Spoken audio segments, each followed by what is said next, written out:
ओम हिरण्यवर्णां हरिणीं सुवर्ण रजतस्रजां चंद्रां हिरण्मयीं लक्ष्मीं जातवेदो मयावह। ये श्री सूक्तम का पहला मंत्र है। इसका हिंदी में अर्थ है जो स्वर्ण सी कांतिमयी हैं।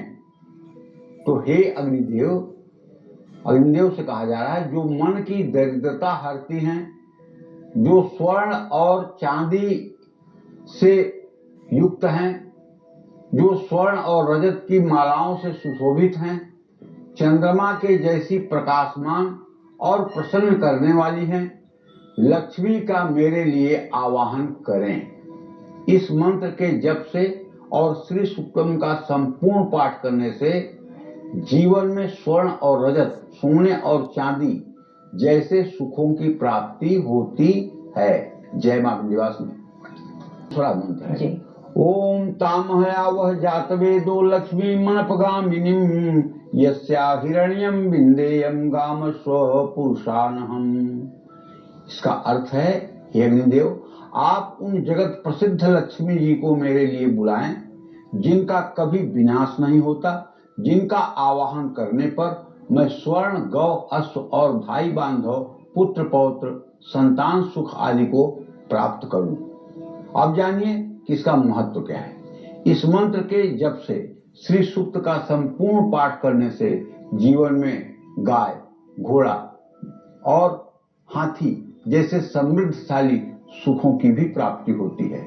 अगर आप वाहन सुख से बहुत दिनों से वंचित हैं और आपको वाहन नहीं खरीद पा रहे हैं, या वाहन तो है लेकिन मनपसंद वाला वाहन नहीं है, तो इस मंत्र का अगर आप नित्य प्रातः सायं 108 बार इसी अकेले मंत्र को भी जप कर लें तो भी शीघ्र भविष्य में आपको आपका मनपसंद वाहन मिल जाएगा। मंत्र है ओम स्वपूर्वारथ मध्याम हस्तिनाद प्रबोधिनीं श्रियं देवी मुपक्वय श्री रमां देवी जुषताम्।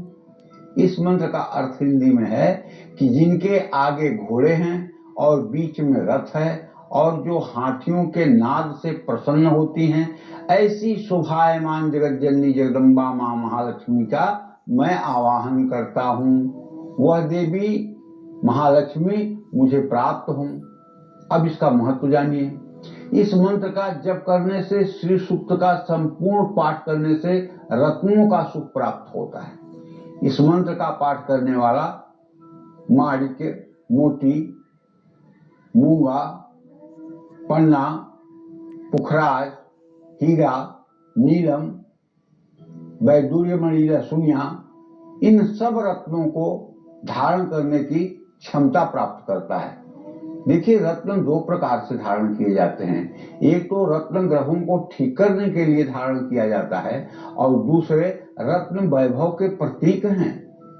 रहीमदास जी कहते हैं गोधन, गजधन, बाजीधन और रतन धन खान, जब आवे संतोष धन, सब धन धूरि समान।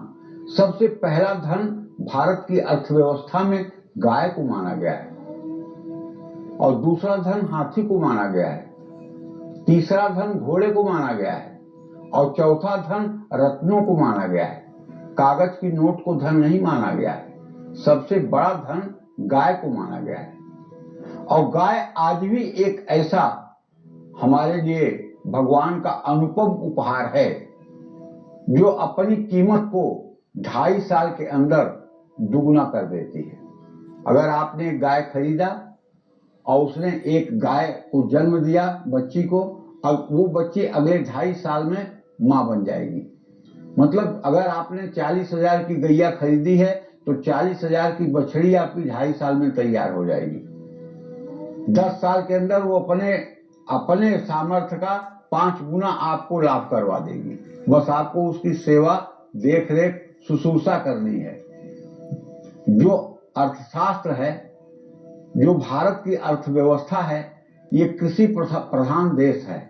यहाँ कृषि प्रधान देश होने के कारण और पशुपालन की व्यवस्था के कारण यहाँ की काफी अर्थव्यवस्था अपने आप ठीक रहती है। जय मां विंध्यवासिनी। कांसो स्मिता हिरण्य प्रकार माद्राम ज्वलंतीम तृप्ताम तर्पयंतीम पद्मे स्थिताम पद्मवर्णाम तामिहोपभये श्रियम। जो साक्षात ब्रह्म स्वरूपा हैं, मंद मुस्कान वाली, सोने के आवरण से ढकी हुई, दयामय, तेजोमय, पूर्ण कामना को करने वाली, भक्तों के ऊपर अनुग्रह करने वाली, कमल के आसन पर विराजमान और पद्म वर्णा है, उन लक्ष्मी का मैं आवाहन करता हूँ। अब इस मंत्र का महत्व क्या है? इस मंत्र के जाप से और श्री सूक्तम का संपूर्ण पाठ करने से माँ लक्ष्मी की कृपा और संपत्ति की प्राप्ति शीघ्र हो जाती है। जय मां विंध्यवासिनी।